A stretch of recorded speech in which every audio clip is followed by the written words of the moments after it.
Morning or afternoon, wherever you're located in this fine country of ours, and thank you so much for joining us for today's webinar, FAQs for your annual security report.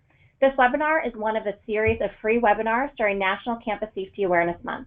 My name is Abigail Boyer, the Associate Executive Director of Programs for the Clery Center for Security on Campus, and my role here at the center is really taking the lead in the development of and implementation of our programs here at the Clery Center.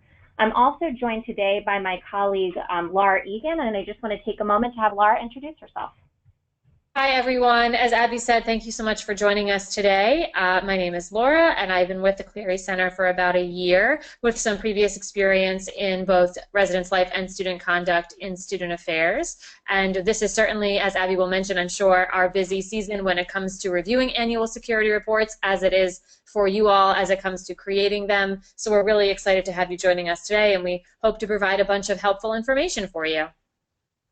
We're also really lucky to have our colleague Amy, who's going to be on the line, a silent participant, and she's going to be the producer for today's webinar. So she'll be the one to work with you if you have any tech-related questions throughout the session.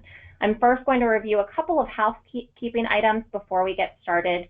We encourage you to interact with us by typing in your own questions and comments using the Questions tab. This webinar is set up to be very interactive and really answer a lot of those questions, so we hope that you'll do so, and we'll run through the technology in just a moment.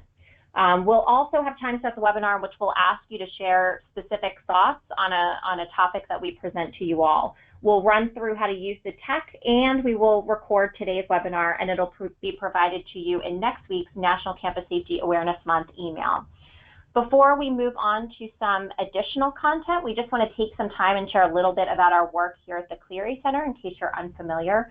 Our organization was founded by Connie and Howard Clery, whose daughter Jeanne was brutally raped and murdered in her own residence hall in 1986. And a lot of their work was really pushing for change on college and university campuses, taking steps to keep campuses safe, and really they wanted to make sure that no other parents had to go through the same experience that they did. So our history certainly informs our work in that way. But I think one of the things that we also regularly see is that you don't have to be a parent to be invested in the campus community. Laura and I and our colleagues are really lucky in that we regularly are at colleges and universities across the country working with them on a number of different topics and in a number of different areas. And really our mission as an organization is to work together with those colleges and university communities to create safer campuses. Our experience is that there are so many people across this country that want to do good work at their own institutions, but that doesn't mean that that doesn't come with questions and challenges. And so our goal as an organization is to really be able to help provide support and information where we can. We do that in a number of different ways. As you see on the screen, we have a learning membership program in which teams work collaboratively to build their capacity around the Clery Act and how they respond to incidents on campus and their own prevention work. National Campus Safety Awareness Month is one of our favorite initiatives because we do have the opportunity to provide a lot of different pieces of information and resources for free. And then we continue to advocate for what we believe we need to see on college and university campuses, what we're hearing from institutions they're looking for in terms of support. And we communicate and interact regularly at our Clery Act training seminars that are really embracing a holistic approach to compliance, looking at not just the letter of the law, but the spirit of the law as well. For the past few years, the Clery Center has used National Campus Safety Awareness Month as an opportunity to respond to key questions and requests that we're hearing in the field.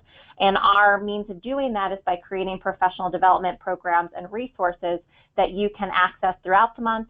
And because we know that September is such a busy time, it is certainly not slow for any of you, we also make sure that you can access those resources after the fact.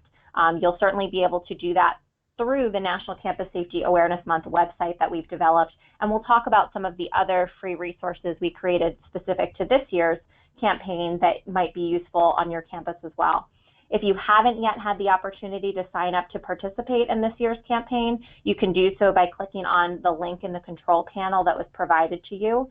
And then doing so will also help to ensure that you'll receive the link or the recording of that webinar when it's emailed next week.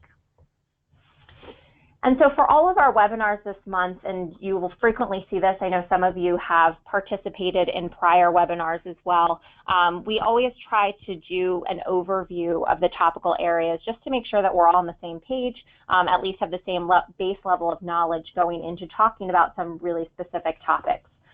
So when we look at the Clery Act, we know that not only is it federal law, but it guides a lot of the actions that we take every single day at colleges and universities. The focus for this particular webinar is certainly going to be on that annual security report, a document that you share with your campus community by October 1st of each year, and that you also provide to prospective students and employees.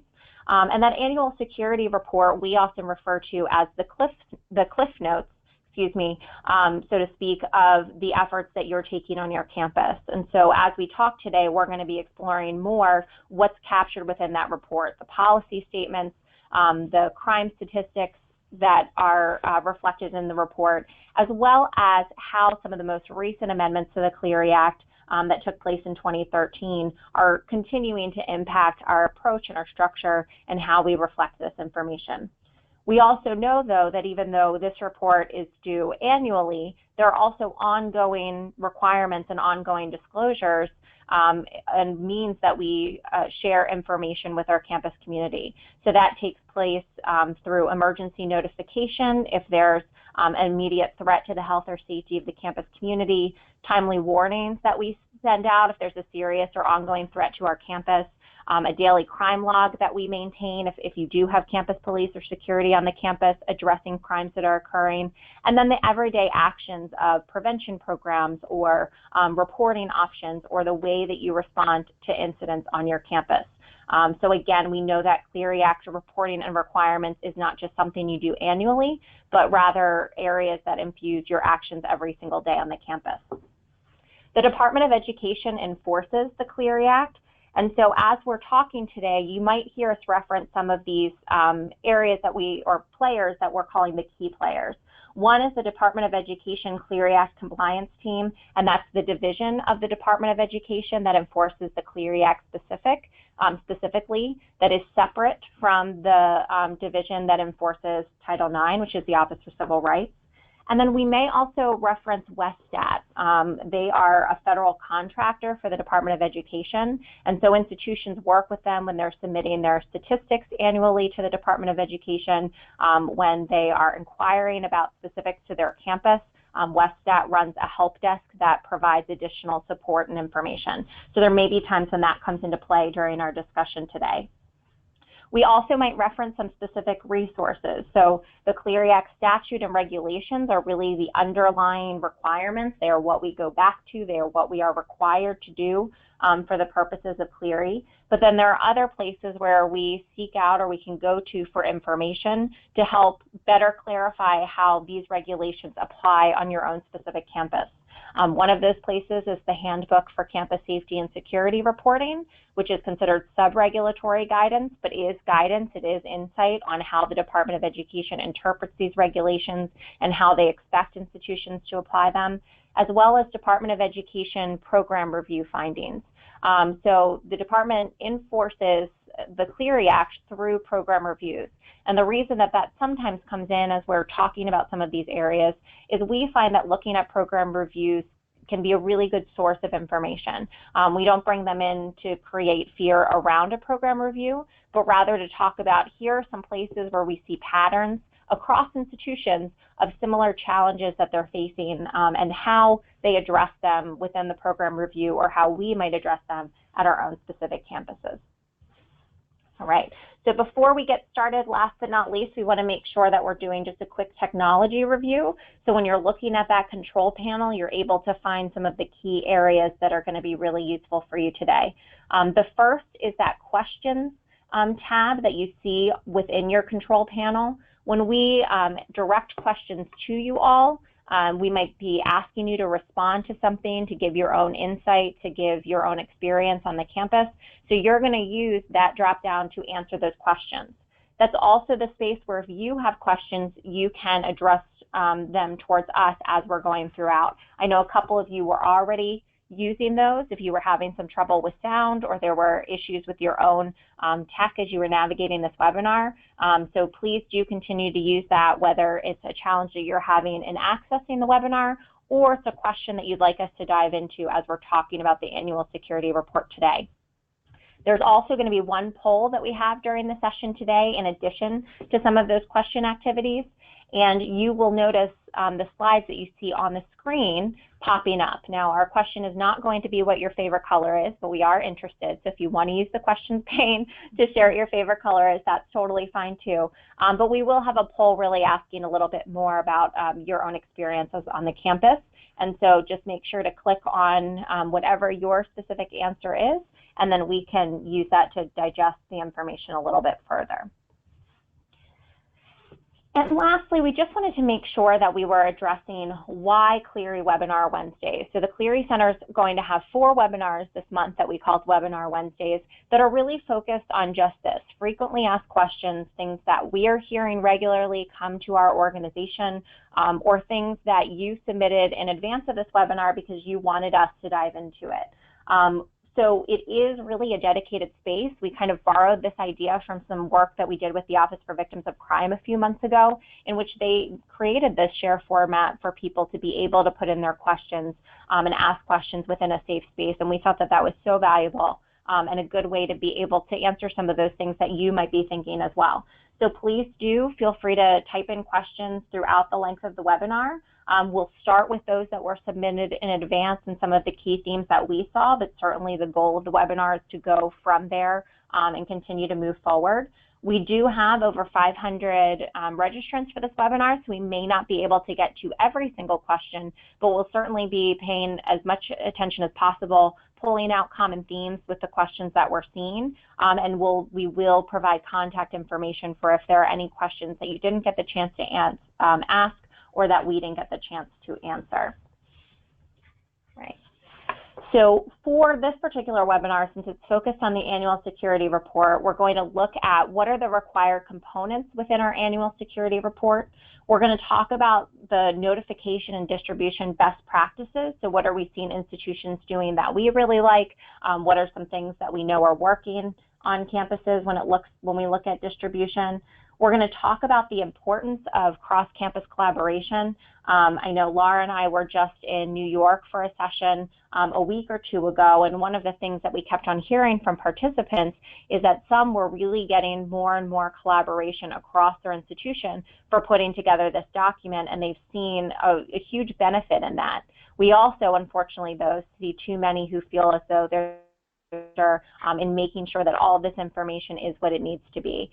So we're really going to talk about the importance of collaboration, but in addition to just talking about it, we're going to give you some tools that we think might be helpful if you are that person trying to garner more buy-in around the annual security report. And then we also are going to talk about, like we said, best practices for getting some of that buy-in and strategies for doing so.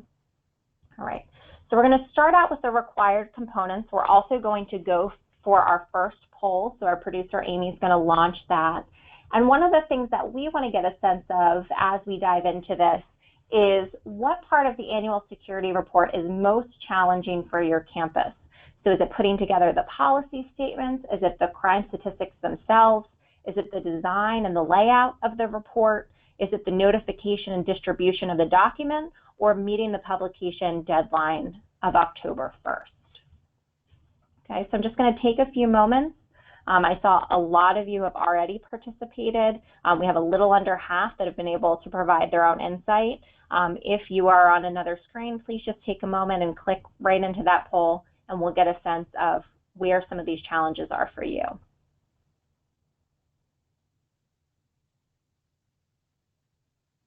All right, great. So I think we can go ahead and close the poll. We have a couple of people who are just finishing up. And if you notice, we're sharing the results on the screen right now. We'll notice that a majority of you noted that the policy statements tend to be the most challenging part. And as we talk about and as we get to the discussion on the policy statements, The reason that we hear this from a lot of institutions is your policy statements do run the gamut in terms of what individuals and offices are involved in putting this information together, and how do we make sure that we do have specific processes for all of the different required areas that are meeting the requirements. So we'll talk a little bit about that today. What might be our strategy if we are finding this to be a challenge? What are some tools or some methods that might make that a little bit easier? Crime statistics. So we'll be talking about the statistics, but I encourage you, for those of you who identified that as the most challenging part of your campus, please also feel free to use that chat box or that questions pane to talk about what is it about the crime statistics that you're finding really challenging or sometimes find challenging as you put this information together. Some of you indicated the design and the layout, and that's one of the things that Laura and I really love to talk about, because it's something where it can and does make a huge difference when you're keeping that design and the structure in mind. So we'll talk about some ideas for that. Notification and distribution of the document, a couple of you mentioned that, so we'll certainly address some strategies or what we're seeing most institutions doing. And then lastly, meeting the publication deadline. So one of the things to consider or to keep in mind is that even though we send out the report by October 1st, we're including information for current policies and for the previous 3 years. So this is something where a lot of institutions have found it most helpful to start doing this outreach, to start having these conversations around January, so that you have good lead-in time to get this information in place. But we're also going to point you to a resource a little bit later that might give you a good understanding of how you can address those timelines. All right. So we're just going to click right back into our slides. Wonderful. So I'm going to hand it over to Laura, who's going to start addressing what information is captured within that annual security report. Thanks so much, Abby. And no pressure at all with having to start with the area that most of you are feeling the most challenge with, but I hope that we are able to allay some of those concerns or fears as we go through the conversation. I kind of wanted to start with an analogy that I am completely borrowing from our good colleague John Lowry, who we work with often, in describing kind of the framework for policy statements in general in your ASRs. And frankly, I would think Abby would agree with me when I would say that I am not surprised at all that many of you feel the most challenged by the policy statement aspect, because especially with the advent of the VAWA amendments, things have certainly become a little bit more complicated or dense than what was previously required through policy statements. And an analogy that John uses that I really love is thinking about how you can describe anything in a variety of ways, and think of it perhaps as maybe when you're reading a menu at a restaurant. A menu at a restaurant could be presented to you as, here are our main dishes for the evening, here are our specials, this is what they're called. We'll highlight some of their most important ingredients or their standout ingredients, but we'll give these menu options a title, and we'll tell you what all of those entrees or dishes are.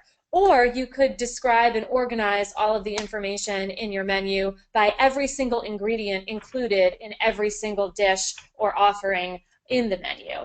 So one way is a little bit more, could be perceived to be a little bit more overwhelming if you were to read every single ingredient in every single item on the menu. But when you present a menu with dishes listed with highlights of certain ingredients, it's a little less overwhelming, and it's a little bit more easy to understand, easy to digest, both literally and hopefully figuratively. And so the way I would like to describe the policy statement part of your ASRs is kind of thinking of it like that menu. So you do have about 11 policy statement requirements. Within each of those, there are a lot of elements, but we are not thinking of it so much as you need to list all of those separate elements out as a separate policy statement, but rather thinking of them all as the essential components of each of those policy statements, that when they are present, and they are present in the way they're being asked for, make that policy statement fully compliant. So I just offer that analogy as we get started with this section. I hope that maybe gives you a more positive framework or an easier lens to think through the development of your policy statements, and even maybe the way they're presented within your annual security report. But as Abby said, your policy statements and your crime statistics are the two main buckets of information that are included within your ASR. The policy statements themselves do have some specific components that need to be in place, And we'll talk through, as we go through your questions, the things that Abby and I tend to see come up and what the Department of Education has identified as frequent things that come up when folks are out of compliance with policy statements. I will say in general, what we will be talking about is a lack of explaining the how in a policy statement or describing a process within a policy statement when that is what is being asked for. Sometimes things are just stated, whereas the department is really looking for a description of a process or a description of how. But I'll get into that in a little bit more detail as we go throughout. And we're going to touch through what each of those policy statement requirements are in a moment. And then the other half of pieces of information that's required is your crime statistics, which is your Clery Act crimes that take place within Clery Act geography that have been reported to a campus security authority or CSA or local law enforcement. So as we talk through again those policy statements, so that high-level overview would be that these are the categories, or these are your dishes of policy statements that we're talking about. The first one being you have to have a policy statement that talks about your procedures in place to report criminal actions or other emergencies on your campus. So this policy statement would include all of the elements that are captured underneath it. So that would be talking about your timely warnings. It would be talking about preparing your your annual disclosure of crime statistics within your ASR. It would be identifying the people or organizations that individuals should report to. And it would be disclosing your voluntary confidential reporting policies and procedures. And of course, there are some more specific elements about how to present that information, and that is included within the handbook. But we'll talk about where, again, we see some more challenging aspects of those descriptions in the webinar today. A second big policy statement is your security and access policy statement for your campus facilities and your maintenance of campus facilities on campus. And so in that policy statement, you're really talking about how do you secure your residence halls on your campus and your buildings on your campus, and how do you maintain secure and accessible grounds on your campus, and how are you maintaining that security, how are you maintaining those facilities throughout the year. The third policy statement that we talk about is around campus law enforcement, and that's where you need to describe the authority and jurisdiction of the campus law enforcement or campus security or safety office on your campus. You need to describe what working relationship you have, if any, with state and local police, including if there are any memorandums of understanding or MOUs in place. You also need to describe in this section, you need to have a statement that talks about encouraging accurate and prompt reporting of all crimes to the campus police and then any other appropriate police agencies when the victim of crime elects to or is unable to make such a report. I would say that language and phrasing is extremely important to include word for word within this policy statement, and is something that Abby and I often see overlooked. Additionally, in this section, you're going to talk about your procedures that you have, if they are in place, if you have them rather, that you encourage pastoral and professional counselors to inform the people they are counseling of their option to report voluntarily and confidentially on campus, if that exists on your campus.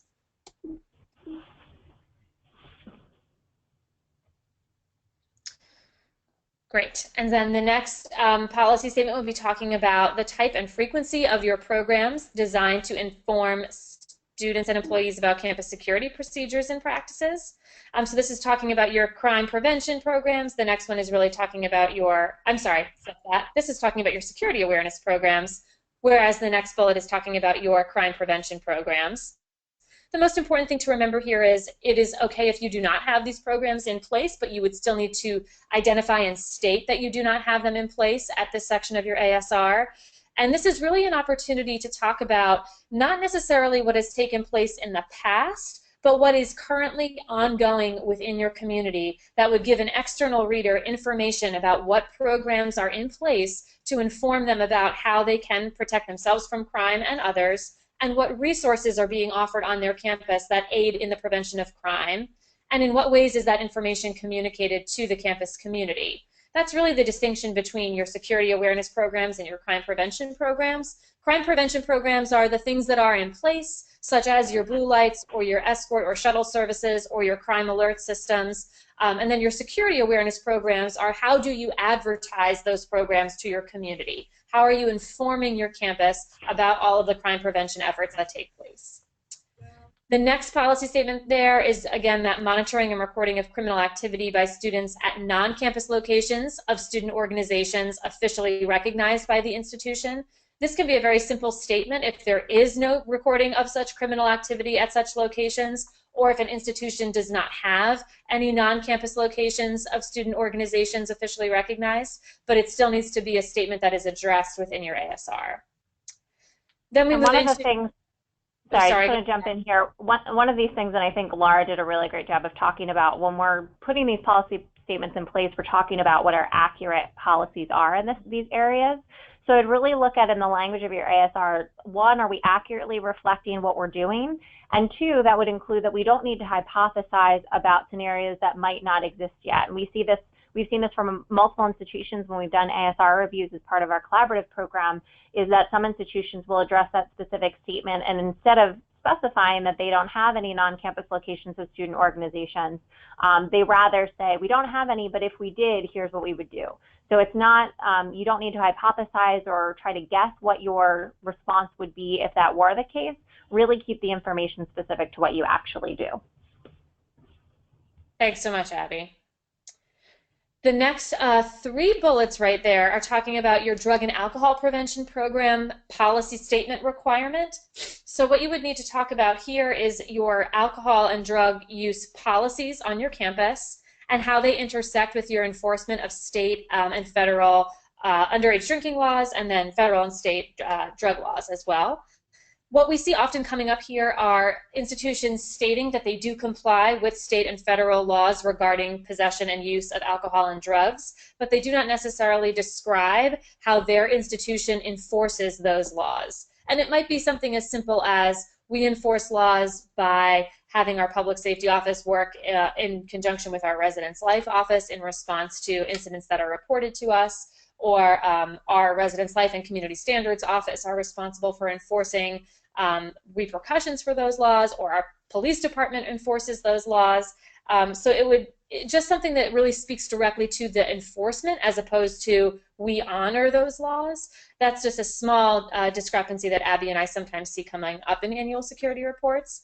And then the last piece here is you would either describe within your annual security report your drug and alcohol abuse prevention and education programs as required under the DFSCA, or you would cross-reference to the materials that you have separately that are also in compliance with DFSCA.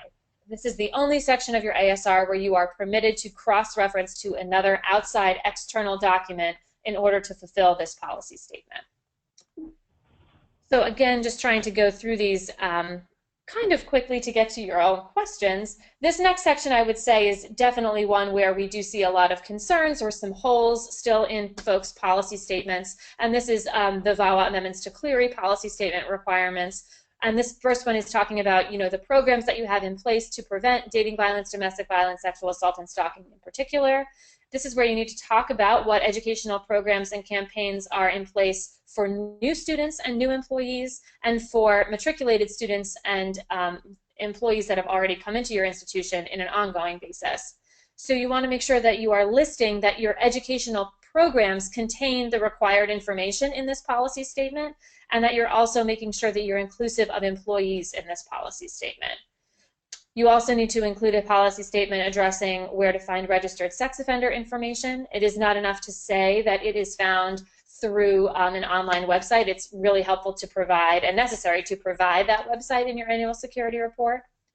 You also have a policy statement requirement to talk about your emergency response and evacuation notification systems and procedures. And then lastly, you also have a policy statement requiring your missing student notification procedures. And I know I glossed over, and again, this was intentionally this high-level overview of the programs in place for preventing dating violence, domestic violence, sexual assault, and stalking. So please know that we recognize there are multiple components in there, not just talking about the programs in place, but also your response procedures, also your disciplinary procedures. But totally, that is what this policy statement is called. It is this programs to prevent. And before we kind of move on to give some context on the different types of crimes that reflect in the ASR in the annual security report, we just want to address a couple of the questions that are coming in. There have been a lot of really good ones as Laura's been talking. So one of the things, just to echo what Laura is saying, you know, the intention of this webinar is not to go through all of the specific elements under these overarching policy statements, only because we know that that can't be accomplished in the length of an hour, but there are a lot of really good resources in which you can do that. We certainly do that at trainings, but there's also free resources in the form of the Handbook for Campus Safety and Security Reporting. There's also in the handbook a specific checklist that they have in Appendix C that breaks down these different requirements into the elements. I'd really encourage you, if you haven't had the time, or say there are folks that you're working with on campus where you know Clery really well, but they don't necessarily quite understand what's needed, really chapters 7 and 8 of the Handbook for Campus Safety and Security Reporting are focused just on how are we reflecting these policy statements. A couple of the other questions coming in that we'll address before we keep moving forward, and we'll also keep tabs on as additional ones come through. One, there was a question about geography, and am I reflecting geography for a specific radius on the campus? So Clery geography is broken out into 3 areas, one of which has a subset. We have our on-campus buildings and property, so the buildings and property that you own or control in a reasonably contiguous geographic area. So basically, what are those properties that you really determine to be your core campus? And within that, there's also on-campus student housing as a subset of your on-campus buildings and property. We have public property within and immediately adjacent to the campus community, and then we also have non-campus buildings and property. So those that the institution owns or controls, but that's used for educational purposes, frequently used by students, but not within that reasonably contiguous on-campus area. And that would also include those buildings or property owned or controlled by a student organization that's officially recognized by the institution. We do have another webinar this month that's really focused specifically on the geography and some of the questions around that. But the one thing that we'll go back to, at least to have a brief response to that question, is that your geography is really going to be tied back to what you own or control, or when we're talking about non-campus, also, you know, what's owned or controlled by those student organizations that your institution officially recognizes. There are some new things to consider in terms of geography that were captured within the handbook, so we'll be able to talk about those a little bit more specifically in the other webinars as well. One of the other questions that we had is, say I'm making requests, we're going to be talking about statistics in just a moment, say I'm reaching out when, if my challenge in organizing these statistics for the annual security report is that I'm making a request from local law enforcement and they are not giving me information in the format that I need, what would be my strategy, or how could I address that particular challenge? So there are a couple of things that you might consider. One is to be really specific in your request so that they have an understanding of what definitions you're using, what information you're looking to gain. Another suggestion that the department offered up is that if you do have UCR experts on your particular campus or within your particular community, uniform crime reporting experts within your community, or folks that are knowledgeable of UCR reporting, they might be able to help you reclassify. And it also does specify in the handbook that if you're unable to reclassify, that you should note which statistics were not reflective of, or may not be reflective of, the Clery crime definitions. As I mentioned, we do have another webinar this month. Outside of the geography webinar, we have another one that's addressing classifying, so we can talk about that more specifically during that particular week. One of the questions that came in as Laura was talking is, you know, she was doing such a great job of walking through some of these subcategories, and so one of the questions that was asked was, do we have to have this information in this particular format, or could some of this information be captured in different areas of the ASR if we feel as though it works with our flow and our information? So the department is not prescriptive in how you organize the content, as long as it's accurately reflecting your own policies within those policy statements. So we really do encourage you, we'll talk about kind of the flow and the structure. We do encourage you to think about what is going to help your campus community best digest the information, where might information be nicely paired together. And sometimes that's not always in the same order that the law has been amended. So certainly something to consider and a useful perspective to take. Another question was whether or not, when we talk about the programs, educational programs and campaigns, there was a question of whether the Department of Education requires that they're mandatory. We need to have, you're required to have programs for incoming students and new employees. That does not mean that you're required to have mandated programs, but you do want to consider whether or not those programs are reasonably available and accessible to those audiences. So if you're saying we have this program for incoming students and new employees, but the only time it's available is at a time when you know your campus community is unlikely to access or participate in them, that would make it really difficult to argue that they would reasonably be able to access them. So mandatory is not required, although some institutions might choose to have mandated programs, but you do want to make sure that you are confident that it is readily available to all incoming students and new employees, as well as those ongoing programs. And then last but not least, Laura had mentioned that the only place that you're allowed to cross-reference is in relation to the Drug-Free Schools and Communities Act information, and that is accurate. So one of the questions that someone asked was, does that mean that we can't just link to our Title IX policy if there's an intersection, which we know there is, in the requirements under the Clery Act and Title IX requirements, are we allowed to just link to that specific policy? And the answer is no. Now, the information might be the same. It might be a matter of pulling information from one location to the other, but the ASR is intended to be a comprehensive resource in that way. So, Laura, thank you for letting me jump in to answer some of those initial questions, and we can move on to criminal offenses. Sure, and one other question I just wanted to make sure I answered for the group as well, or for all those listening, is there were a couple of different questions about, do we have to present this information in this order? Is it okay if we group things in a different way if we think that that makes sense? And that is absolutely okay. The department does not specify the order or style in which this information is presented within your annual security report, outside of the things that we're talking about in terms of not being able to cross-reference, et cetera. But in terms of order of policy statements, that is up to you all. We have some tools that we use when we are looking at annual security reports, and we have organized that information in a way that makes sense to us. So if you're interested in learning about what those things are, just ask Abby or myself. But no, you are not required to put it in any certain order, and it is okay if you put certain things together. Like an example was, can I talk about voluntary confidential reporting when I am talking about it with pastoral and professional counselors? You absolutely can, just noting that what they are asking for in that voluntary confidential reporting policy statement is not necessarily just that you can report to professional or pastoral counselors as a confidential resource. They're asking for you to identify if your public safety office or your police department on campus offers the ability for anybody to come in and confidentially report information to them as well. So just make sure you're making the distinctions of what the policy statement is actually asking for, just so that it would be clear for an external reader. But thank you, Abby, for reminding me that there are questions coming through, because you know when I get on a roll, I forget about that sometimes. So thank you. But yes, moving right on to criminal offenses. Again, this is just designed to give a high-level overview of the criminal offenses that are included within your Clery Act crime statistics. There is nothing new here. I'm sure you're all familiar with these categories as we go through criminal homicide, as it's broken out into murder and non-negligent manslaughter, and then manslaughter by negligence. Sexual assault, which is rape, fondling, incest, or statutory rape. Robbery, aggravated assault, burglary, motor vehicle theft, arson.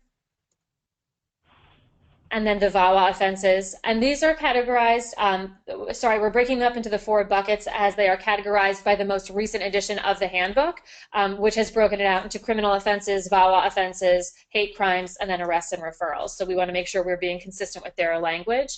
So they identify the VAWA offenses as domestic violence, dating violence, and stalking. Hate crimes would be any of the criminal offenses, so that first box that you saw, including any of the criminal offenses plus the following crimes: larceny, theft, simple assault, intimidation, and destruction, damage, or vandalism of property. If they are motivated by a bias in one of these bias categories, inclusive of gender identity, and then the separation out of ethnicity and national origin to reflect the most up-to-date bias categories, which were a part of the VAWA amendments to Clery. And then arrests and referrals for disciplinary action for illegal weapons possession, violations of drug laws, and violations of liquor laws. Great. And so then I think we are moving into almost our next poll, but this was a common question that we do get when we're talking about capturing statistics and when we're talking about presenting that information in your annual security report. Since statistics are for the previous 3 years, should the ASR reflect the policies that were applicable at that time? So the answer to that question is no. Your ASR should be reflecting your most current policies. And that's why we also recommend calling your annual security report the annual security report for the year in which it is being published to indicate and reinforce the idea of current policies. So yes, you are including previous statistics for the previous 3 calendar years or most recent calendar years, but you are including policies that are accurate for the policies that are currently in place. And so that, for an example for that, for this year's annual security report at Abby and Laura University, we would call it the Annual Security Report for 2016 because it is being published on October 1st of 2016, and it would reflect the most current policies and procedures and policy statements that are currently in place, and then it would reflect the previous 3 years' crime statistics. Okay? And I think the other thing that I would add in there is we've seen a lot of institutions be really great in terms of their titles and their subheadings, so to speak. So reflecting that the ASR is for the current year, and then even considering, could we put in a subheading, statistics reflected for these specific 3 years. So if you're somebody who wants to make sure that your campus community has an understanding of what they're going to find in the document, there are ways in which you can title it where that can really work for you. But do make sure that it is labeled as annual security report. Sometimes we'll see institutions that will label it Clery report or something different. The Department of Education really does look for that specific language. Great, thanks so much, Abby. And then this other question that we get often is, how do you explain to the campus, or can you give me an example of how I would share with the campus that on-campus student housing is a subset of our on-campus category? And so this is an example of how we would offer suggested layout of this information. We would say to keep on campus as that umbrella category, and then let that design and structure of the graph work for you in creating this message. So having your on-campus student housing underneath that umbrella and having your on-campus total reflect that it is the inclusion of both student housing numbers and your on-campus numbers. So a way that you would also know if you are not maybe thinking about this correctly is if your on-campus student housing number of incidents was greater than your on-campus total, then something would be slightly off here. So your on-campus total is a reflection of everything that happens on campus and everything that happens on campus within campus student housing. But your on-campus student housing is a separate category in and of itself within that on-campus category. So sometimes explaining that when you are listing out your crime statistics in a narrative form in your annual security report can aid a reader in really being able to benefit from that information and to understand how it is within that larger category. And that's just something that we have seen some campuses do and be successful with, is when they actually explain and define what each of the Clery geographic areas means for their campus, and then what that means when they are reflecting their statistics in that chart. Abby, would you add anything else there? I don't think I'd add anything specific to this, but kind of tying into some of the other things that you said and some of the questions that we're seeing come in. Some of this content was going to be covered a little bit later in the webinar, but I want to make sure that we're addressing it when some of it's being requested, because I think it's relevant. One of the things that was asked is, can the statistics be all in one table, or would they need to be broken out into separate tables for the crimes, the VAWA crimes, hate crimes, and the disciplinary action, arrest, referrals? So one of the things that we do want to note is that you are expected to use a tabular format when we're talking about the criminal offenses, the VAWA offenses, arrests, and disciplinary referrals. Hate crimes are permitted to be in a narrative format. And this can often be useful, especially if you're at an institution where these incidents are not happening frequently on your campus and there are so many different categories that are reflected for hate crimes. It helps to drill down the amount of content that you're sharing and make it a little bit easier and accessible to share. So you are permitted to do that particular one in a narrative format. We do have some questions that are coming in that are really specific to understanding the geography itself. We want to make sure that we're keeping this webinar tied to the annual security report and staying on track. But again, I'd encourage you, if you do have additional questions around geography, to submit them for our geography webinar coming up later this month, where we're going to dive even deeper into how we're classifying some of that information. But one of the questions that I think is relevant to this is someone was raising questions around separate campuses and how are we reflecting separate campuses or considering them. So the one thing that I would say is that first you want to consider when you're looking at the handbook for campus safety and security reporting, which of the locations that we might have within our campus community might be considered a separate campus, which we'll address certainly in more detail in the upcoming webinar. That said, though, if you're an institution that has already identified that you do have separate campuses, there are a couple of different ways that you might approach this. Ultimately, the underlying thing that we always have to remember is that your annual security reports are intended to reflect your accurate policy statements and statistics for those specific campuses. So each location has to comply independently with all of the Clery Act requirements. Some institutions choose to have one annual security report that reflects multiple of these separate campuses.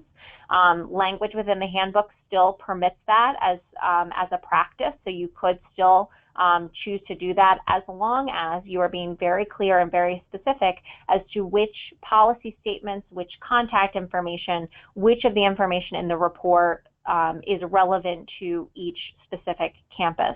A lot of times when we're doing ASR reviews, when we're looking at this content, for some institutions and the way that they're structured, it might make sense to keep all in one document. For other institutions and the complexity and the differences of the locations, they found it to be more helpful and more understandable to include them as separate ASRs.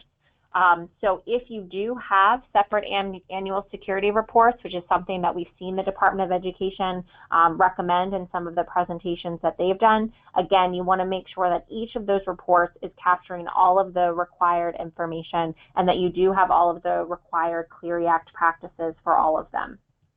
The other thing that came up for someone as they were looking at our sample table here is they were asking whether or not unfounded reports need to be included. So one of the changes that we saw with the most recent regulations is that the Department of Education requests that institutions include a total for the number of Clery incidents that were unfounded within those calendar years. Now, the way that this table is broken out is not the expectation, and that really the Department of Education says there can be one total of all of the crimes that were unfounded for that particular calendar year.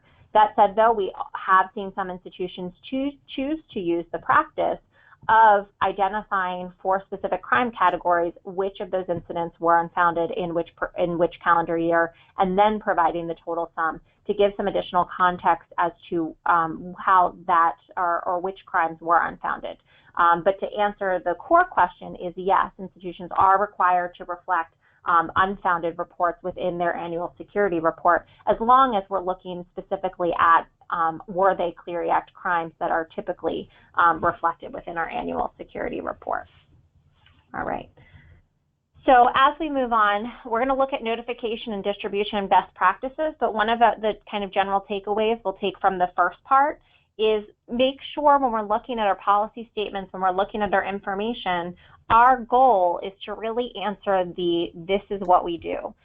Sometimes when we're looking at annual security reports, we'll see institutions that their policy statements are saying we did do this, or we should do this, or we will do this.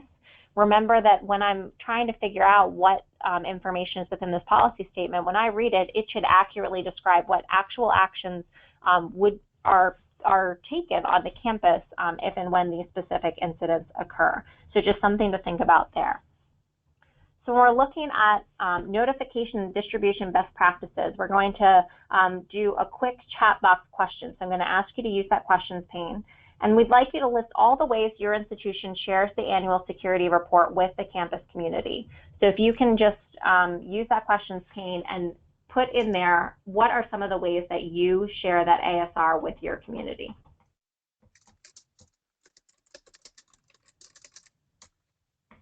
As we get there, someone asked if I could repeat what the Department of Education is looking for in the title. The Department of Education looks for, does it say annual security report? Is it reflecting that this is your annual security report?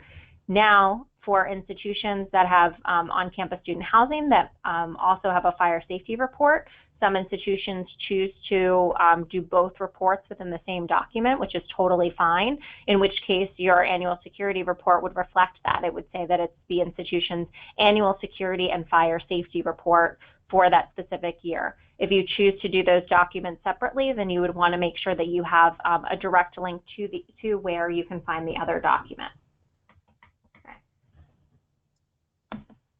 So as we look at some of these answers, so there are so many different places. So I'm seeing not only do we share this information with current students and employees, a lot of you are saying that you're sharing it via email.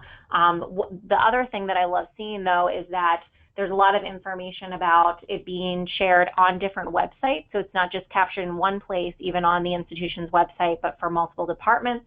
We see a lot of people saying, well, we keep hard copies in all of these specific locations on the campus. That's one of the things that, you know, my colleague Laura, who's on the call as well, talks about quite a bit that I really appreciate and frankly hadn't even thought about myself before she had kind of raised some of these points, which is if this is an institutional document and it's a core place where you're sharing all of this important information, then we want to think about, is it the type of thing where we are seeing it reflected in different offices? If multiple people are contributing to put it together, are all of those offices involved in how we communicate about the document and the type of language that we use around the document and really promoting it as a resource for our community? And that can also extend to off-campus partners as well. All right, great. So here are some of the questions, the frequently asked questions that we were receiving or that we received in advance of the webinar. One of which is, can my annual security report be a web page?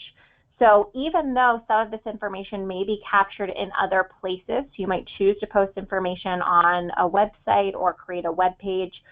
For a lot of institutions, especially when it comes to resources around sexual assault, domestic violence, dating violence, and stalking, we're seeing them create specific websites that capture a lot of really useful information and resources. That said, though, when we're talking about disseminating the annual security report, your annual security report must be contained within a single document. And if you see 9.1 on the slide, that's in reference to where we see this within the Handbook for Campus Safety and Security Reporting. So when you're disseminating this information with your campus community, it must be a direct link to the full report, not multiple links to separate sections of the information. I should be able to click on one thing and have all of the requirements for Clery, all of the policy statements, all of the statistics living in one specific place.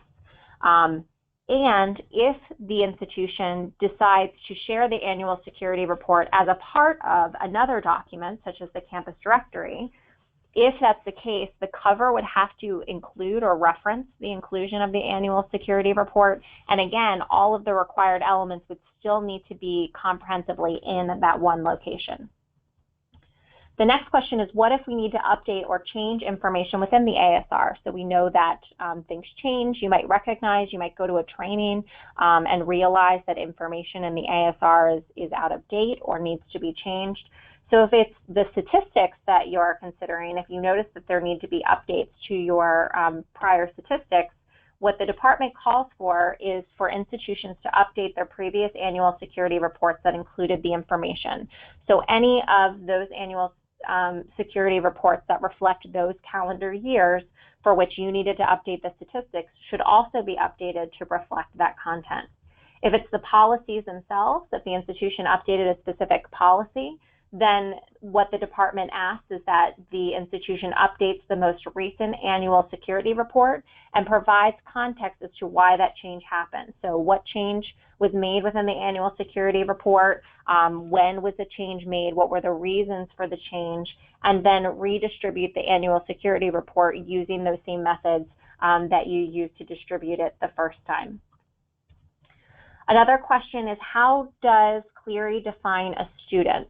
So in terms of recognizing who our students are, there isn't a clear-cut definition that we have, but it does include those currently enrolled students, which would also include those that are attending less than full-time, or those not enrolled in Title IV programs or courses. So as we're thinking about how we're defining a student, recognize that the department does include those other individuals. And that would also include if, say, for example, they're in the process of completing a thesis or a dissertation, they might not necessarily be actively enrolled in a particular course, they're still considered to be a student for the purposes of these requirements. In terms of a prospective student or employee, a prospective student is an individual who contacted the institution requesting information about admission. A prospective employee is an individual who's contacted the institution requesting information concerning employment. But there is a difference in terms of what's required in relation to dissemination. So for prospective students and employees, the institution is required to provide them with a statement of availability of the annual security report that describes the contents and gives them an opportunity to request the report. It can be included with other information that you share with those individuals, whereas when we're talking about sharing the report with our current students and employees, it's necessary that we are providing them the comprehensive annual security report directly. And something to consider in terms of prospective employees is that you are required to provide it to those individuals that the institution interviews. So regardless at what stage we're providing this content, if we're choosing to include it in applications or things like that, our one metric that we know we need to hit is that if that person is going to be interviewing at the institution, that they've received this information. In the best way to disseminate the ASR, we would say that you are certainly the expert on your campus, so you need to determine what's best for you. But the most common of what we're seeing is what many of you put in the chat box already. So posting on the internet, or for current students and employees, the intranet, if that's a way that they can access information. But even if we choose to do so, the questions that we have to ask ourselves is, do we provide direct notice by October 1st with the statement of availability, description of what's in the report, the direct link to the URL in which they could access the report, and the statement that they'll get a paper copy upon request? Ask ourselves, is it a direct link, and do all students or employees have an institutional email or working email addresses? And if not, what would we need to do to make sure that it is accurately getting to all students and employees? And then lastly, something to think about before we end on collaboration is this question that we hear from some institutions of, what if no one reads the ASR? One of the quotes that the department uses is that this document is meant to be accurate, concise, readable, and organized. So if you're finding that your campus community isn't reading the ASR, look first about how the document is structured. Is it easy to read? Can I understand the information that's being provided to me? Can I find the content that I might be looking for specifically? Is there a table of contents? Is it designed like other institutional documents in that it is appealing to the eye, and that folks might want to pick up the report or learn more within the report? Consider where it's living. So many of you talked about, we have it in this office, and this office, and this office. So if on your campus you recognize that we do have copies and it's in our campus police or security office and that's it, and it's not sitting out, but we do provide it, if somebody would come in and request it that way, think about there might be other ways in which we're communicating this information that might be helpful. And then lastly, what are your alternatives? So you already did the heavy lifting. So if you find, you know what, we've taken all these steps to make this document as readable and useful as possible, we're really proud of what we did, but we're finding that people still are choosing not to read the ASR, then consider, okay, we know that we've put together this report, we certainly are taking these steps to meet compliance, but then how do we go beyond that and take all this effort that we put into making this document and putting it in places where we do know that students and employees are accessing it?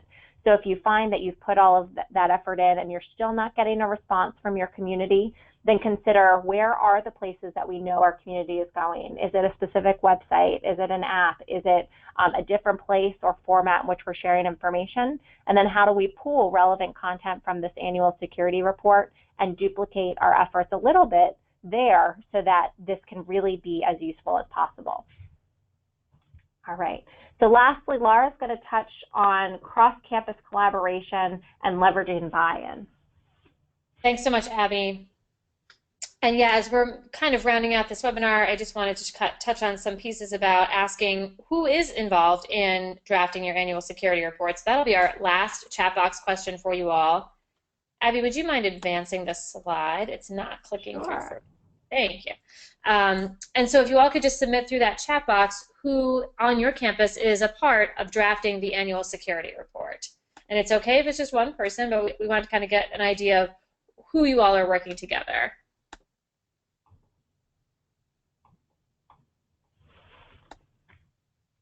Okay, great. So if you all are saying yourself, that's great. Could you just let me know what title you are?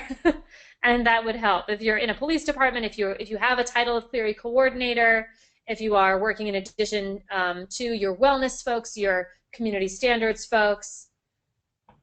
Okay, great. So I see, and this is not uncommon. The Clery Act really has traditionally been something that has come out of many campus safety offices or security offices or police departments.